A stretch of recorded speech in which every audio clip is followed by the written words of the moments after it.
En juillet 2020, quand on a été élu, il y a eu une rencontre pour que Pléneuf soit intégré dans le bureau communautaire. Et à l'époque, un samedi à midi, je suis venu à la mairie d'Hénon et il y avait 3 élus, dont Philippe Hercouët, qui étaient présents. Et à cette occasion, on m'a demandé de faire un article dans la presse par lequel je reniais en fait l'ensemble de mon programme électoral en échange d'un poste de vice-président. Alors je le dis ouvertement aujourd'hui parce que notamment le principal instigateur de cette demande, c'était quand même le maire de Lamballe. Il fallait que je fasse allégeance et puis que je rogne tout ce que j'avais dit pendant ma campagne électorale et qu'officiellement j'accepte un certain nombre de transferts de compétences et que je fasse des concessions. Alors moi je suis quelqu'un d'intègre, je vous le dis tout de suite.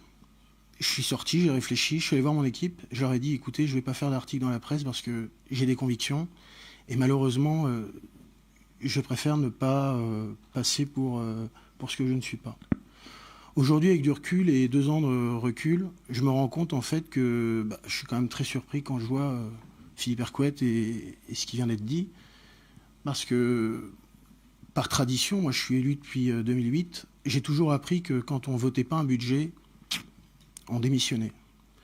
Et c'est comme ça dans toutes les administrations, dans toutes les collectivités. Donc à un moment donné, il faut être droit dans ses bottes.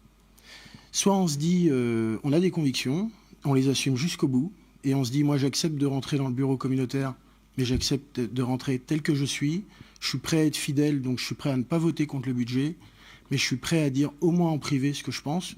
Après on m'accepte ou on ne m'accepte pas, mais je ne peux pas me renier dans la presse et faire des discours qui vont à l'inverse de ce que j'ai dit en campagne électorale. Alors j'ai assumé, j'ai pris mes tripes, je me suis fait engueuler par mon opposition matin, midi et soir, mais au moins aujourd'hui je peux me regarder dans le miroir et je peux vous dire, et j'ai pas honte de moi. Mais quand je regarde ce que j'entends, je me dis qu'il y en a d'autres qui ont été capables de me faire la leçon de morale et qui aujourd'hui nous font croire dans la presse qu'on devrait les pleurer. Moi je les pleure pas. Je les pleure pas pour plusieurs raisons. D'une part parce que depuis qu'il y a eu la fusion des intercommunalités, tout a été centralisé à Lamballe. Et qu'en fait, il y a 2 visions aujourd'hui qui s'affrontent au sein de ce conseil communautaire. Il y a une vision d'intérêt communautaire où on part du principe qu'en fait l'intérêt communautaire c'est l'intérêt communal de Lamballe. Et il y a une autre vision de celle de d'autres communes comme les nôtres, qui sont des petites communes où à un moment donné on en a marre de se dire qu'on paye des dépenses communales qui sont en fait, qui ne sont pas des dépenses communautaires mais qui sont des dépenses communales. Alors moi je pointe depuis le début de ce mandat les inégalités entre les territoires. À un moment donné, on peut partager, moi je suis d'accord, je suis profondément, je pense, pour le partage, mais il faut le faire avec de vraies convictions, sur de vrais débats, et je pense que là, on doit partir sur une refonte complète de ce qui a été construit. Et je pense aujourd'hui que la première chose, c'est de séparer le personnel communal du personnel communautaire, parce que quand je vois aujourd'hui qu'on a deux chefs d'exécutifs locaux qui ne s'entendent pas, je pense que ça va être invivable de pouvoir travailler ensemble en ayant une imbrication entre l'agglomération et la ville-centre. Et je pense, à l'inverse, si demain, si j'avais été le maire de Lamballe, je pense que je ne supporterais pas également de partager mes services avec quelqu'un d'autre. Donc je comprends en tant que maire qu'à un moment donné, il y ait des difficultés de cohabitation entre 2 administrations. Malheureusement, ça fonctionne lorsque le président de l'agglo est lui-même le maire de la ville-centre. Le jour où on n'a plus les deux, c'est plus possible. Alors moi, je le dis aujourd'hui ouvertement, on est au moins 17 ou 18 maires à le penser, parce qu'on s'est réunis, on a eu des échanges, mais je pense aujourd'hui qu'il faut quand même ouvrir ce débat, parce que malheureusement, on n'a pas fait d'économie, on a créé des dépenses supplémentaires.